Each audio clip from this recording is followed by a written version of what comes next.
નમસ્કાર દર્શક મિત્રો, હું છું પરમાર અનિશા. તમે જોઈ રહ્યા છો લોક સામના ન્યૂઝ. તો જોઈએ આજના સમાચાર બોટાદથી અમારા રિપોર્ટર કનુભાઈ ખાચર સાથે.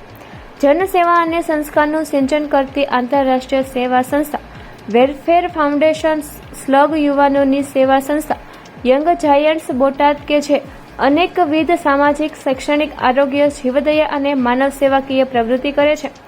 સેવા સંસ્થા યંગ જાયન્ટ્સ બોટાદ દ્વારા આ ઉનાળાની કાળઝાળ ગરમીથી લોકોને રાહત મળે અને અસહ્ય કાળઝાળ ગરમી અને લૂથી બચી શકે તે હેતુથી તારીખ 26/4/2026 રવિવારના રોજ દીનદયાળ ચોક બોટાદ ખાતે રાહદારીઓ તથા વટેમાર્ગોને શીતળ છાશનું નિઃશુલ્ક વિતરણ યંગ જાયન્ટ્સના મિત્રોના સૌજન્યથી કરવામાં આવેલ, જેમાં 1000થી વધુ લોકોએ ઠંડી છાશનો લાભ લઈ ધોમધગતા તાપમાં હાશકારો અનુભવે છે.